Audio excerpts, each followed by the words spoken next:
Hello दोस्तों, मोहतरम entrepreneur Manish Purohit, I'm a former scientist और आज हम बात करने वाले हैं मार्स लैंडर मिशन की। चंद्रयान 3 के अंदर हमारे पास एक लैंडर था, एक रोवर था। मंगलयान मार्स ऑर्बिटर मिशन में हमारे पास सिर्फ एक ऑर्बिटर था जो मार्स के चारों तरफ घूम रहा था।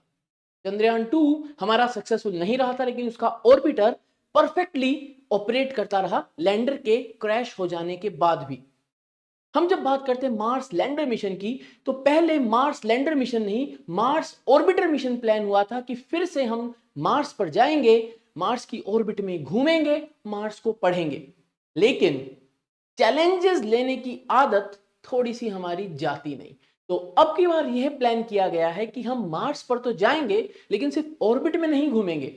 डिजाइन कहता है कि हम मार्स पर जाएंगे, वहां पर हमारा एक लैंडर है जो स्काई क्रेन के थ्रू रोवर को लैंड करवाएगा और एक यूएवी हेलीकॉप्टर भी हम भेजेंगे मार्शियन सरफेस पे, जो कि जमीन से 100 मीटर ऊपर तक मार्स के थिन एटमॉस्फेयर में फ्लाई कर पाएगा और वर्टिकल प्रोफाइलिंग करेगा मार्शियन एटमॉस्फेयर की। और उस पेलोड को नाम दिया गया है मार्बल। फाइनली क्या डिजाइन अप्रूव होती है, क्या नहीं होती, वो तो आने वाला समय बताएगा। लेकिन जिस डिजाइन पे अभी इसरो ने पूरा दिमाग, पूरी प्लानिंग लगाई है, उसकी थोड़ी सी डिटेल्स अपन देख लेते हैं दोस्तों। लेकिन शुरू करने से पहले डिस्क्रिप्शन को जरूर से चेक कर लेना, निम्बस एजुकेशन की ऐप को डाउनलोड कर लेना। खूब सारे कोर्सेज हैं, एस्ट्रोनॉमी, एस्ट्रोफिजिक्स का, रॉकेट टेक्नोलॉजी का, क्वांटम कंप्यूटिंग का। कुछ नया सीखने को मिलेगा। सोशल मीडिया के हैंडल्स भी हैं, वहां पर आप मुझे फॉलो भी कर सकते हैं, मुझसे ज्वाइन भी हो सकते हैं। चलो दोस्तों, तो चालू करें। तो होगा क्या, तो ये एक प्रपोज्ड प्लान है Mars entry, Mars entry, descent, landing, ascent strategy का। तो मार्स, अब देखिए डिफरेंस है मार्स और मून में। मून के पास एटमॉस्फेयर नहीं है, तो हम वहां पर वो कुछ भी यूज नहीं कर सकते, कोई भी ऐसी टेक्निक यूज नहीं कर सकते, कोई भी वो टेक्नोलॉजी यूज नहीं कर सकते जहां पर एटमॉस्फेयर की मदद से हम स्पीड कम कर सकें। तो विक्रम में हमने थ्रस्टर्स को फायर किया और विक्रम की स्पीड को कम किया। देन हमने सॉफ्ट लैंडिंग के लिए ओरिएंटेशन को बदला, लेकिन थ्रस्टर्स की फायरिंग सबसे इंपॉर्टेंट थी, बिकॉज हमारे पास और कोई दूसरा ऑप्शन ही नहीं था स्पीड को कम करने का। बट यहां पर हमारे पास मार्शियन एटमॉस्फेयर है, माना कि काफी पतला है, काफी थिन है। इतना थिन है कि मार्शियन एटमॉस्फेयर में अगर 60 किलोमीटर पर आवर की स्पीड से आंधी चल रही है, तो हम उसमें पतंग उड़ा सकते हैं। ये मैं एक पहले भी वीडियो में डिस्कस कर चुका हूं, जब मैंने मार्शियन मूवी को डिस्कस किया था। पुराना वीडियो है, लिंक उसका भी डिस्क्रिप्शन में डाल दूंगा। सो दोस्तों, हमारे पास एटमॉस्फेयर, तो हमारे पास एक पॉसिबिलिटी है कि हम पैराशूट्स यूज कर सकते हैं। तो देखिए होगा क्या, हमारा होगा सबसे पहले क्रूज स्टेज का सेपरेशन होगा। उस वक्त जो स्टेट होगी तकरीबन 120 किलोमीटर के ऑल्टीट्यूड पे होंगे। एंट्री मास होगा 1750 किलो का। रिलेटिव वेलोसिटी होगी 7 किलोमीटर पर सेकेंड। फिर हम इस क्रूज फेज में सबसे ज्यादा पीक हीटिंग ऑब्जर्व करने वाले हैं। तो ये जो फेज आएगा, यहां पर पीक हीटिंग होगी। जो एटमॉस्फेयर है, मार्शियन एटमॉस्फेयर, वो पीक हीटिंग देगा। वो होगी तकरीबन 90 वॉट पर सेंटीमीटर स्क्वायर की। तकरीबन 40 किलोमीटर ऊपर होंगे हम मार्शियन सरफेस से। फिर यहां पे देखो, ये पीक हीटिंग वाला पार्ट दिखा रहे हैं, दिखा रहे हैं जहां पर हम मार्शियन एटमॉस्फेयर को एनकाउंटर करेंगे, हाई स्पीड से आ रहे होंगे जब, right. Then supersonic parachutes deploy होंगे स्पीड को कम करने के लिए। We are going to take help of Martian atmosphere. तो पैराशूट्स डिप्लॉय करे जाएंगे। पैराशूट्स डिप्लॉय करेंगे, ऑल्टीट्यूड होगा तकरीबन 7 किलोमीटर, रिलेटिव वेलोसिटी हो जाएगी 390 मीटर्स पर सेकेंड। यहां पर है 7 किलोमीटर पर सेकेंड, यहां पर होगी 4.5 किलोमीटर पर सेकेंड। ऑल्टीट्यूड यानी हाइट होगी 25 किलोमीटर। यहां पर हम होंगे 7 किलोमीटर ऊपर मार्शियन सरफेस से, स्पीड 390 मीटर्स पर सेकेंड। फिर ऑल्टीट्यूड 7 किलोमीटर से होगा 5.5 किलोमीटर का। तब हीट शील्ड सेपरेट हो जाएगी। ये जो आगे का पार्ट है, ये इस टाइम पे जो पीक हीटिंग वाला टाइम है, यहां पर जो कंप्रेशन और फ्रिक्शन से हीट जनरेट होगी, उससे हमारे अंदर के पेलोड को बचाएगा। अंदर जो पेलोड है, वहां पर हमारे पास एक डिसेंडर मॉड्यूल है जो कि स्काई क्रेन के थ्रू हमारे रोवर को मार्शियन सरफेस पे उतारेगा। हम ये सब क्यों कर रहे हैं, क्योंकि हमारे पास एटमॉस्फेयर है। तो ये पैराशूट जो है, ये हमें काफी आसानी प्रोवाइड कराएगा जब हमको मार्स पर उतरना होगा, राइट। हम हीट शील्ड को सेपरेट कर देते हैं, हीट शील्ड अपने रास्ते जाके गिर जाएगी। अब हम आ जाएंगे पावर्ड डिसेंट फेज में, यानी अब हम पैराशूट्स की मदद लेना बंद कर देंगे और हमारा लैंडर क्राफ्ट जो है, जिसके ऊपर रोवर, स्काई क्रेन और रोवर अटैच्ड हैं, उसके थ्रस्टर्स फायर होंगे, उसके इंजन्स फायर करे जाएंगे और वो ग्रेजुअली, जैसे हमने विक्रम को लैंड किया था चंद्रयान 3 के टाइम पे, उसी तरीके से यहां पर थ्रस्टर्स को फायर करते करते हम ग्रेजुअली नीचे उतरेंगे। लेकिन यहां पर हमारा लैंडर जो है वो लैंड नहीं करने वाला है, तो क्या करेगा? लैंडर जो है वो स्काई क्रेन की मदद से, यहां पर स्काई क्रेन खुलेगा और जो स्काई क्रेन है वो रोवर को धीरे धीरे सरफेस पे छोड़ देगा। रोवर सरफेस पे उतर जाएगा और जो हमारा डिसेंडर मॉड्यूल है, जो हमारा लैंडर है, वो फिर उसको छोड़कर वापस उड़ जाएगा। ये एक प्रपोज्ड प्लान है।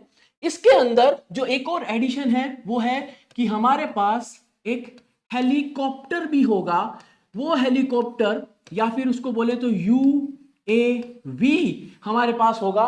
वो जो यूएवी होगा या हेलीकॉप्टर होगा वो कैपेबल होगा धरती से, मार्शियन सरफेस से 100 मीटर ऊपर तक फ्लाई करने के। ऊपर पेलोड होगा जो वर्टिकल प्रोफाइलिंग करेगा। इसके ऊपर काफी पेलोड्स भी होंगे, हम उनको भी देखते हैं। तो ये एक लिस्ट है, कुछ डिटेल है यहां पर, इनको मैं रीड आउट करता हूं। तो मार्स का लैंडिंग मिशन है इसरो का, Mars landing mission. Critical technologies होंगी सुपरसोनिक पैराशूट। क्यों? क्योंकि यहां पर स्पीड जो है वो काफी तेज होने वाली है। जब पैराशूट डिप्लॉयमेंट होगा, सुपरसोनिक पैराशूट डिप्लॉयमेंट होगा, तब हम मैक 1 मैक से तेज होंगे। हमारी स्पीड होगी 390 metres per second, speed of sound is 330 metres per second, right. Supersonic parachute होगा, aerodynamic design for landing, sky crane for rover deployment. इसको लॉन्च किया जाएगा LVM-3, जो हमारे चंद्रयान 3 को लेके गया था, उसी लॉन्च व्हीकल में। एक और चीज प्लान कर रहा है इसरो, क्या है ना, जो मार्स है वो धरती से बहुत दूर है, तो कम्युनिकेशन में प्रॉब्लम ना हो, इसलिए बीच में एक ऑर्बिटर को रखने की कोशिश की जाएगी जो रिले का काम करेगा। मतलब हमें कम्युनिकेट जो करना है, हम ऑर्बिटर से कम्युनिकेट करेंगे मार्शियन सरफेस से, और वो बैक टू दी अर्थ हमें कम्युनिकेशन भेजेगा, जिसको PSLV के थ्रू लॉन्च करने का प्लान है। फाइनल डिटेल्स धीरे धीरे हमें पता चल जाएगी कि क्या रहेगा इसका प्रोफाइल, ये कैसे लॉन्च किया जाएगा।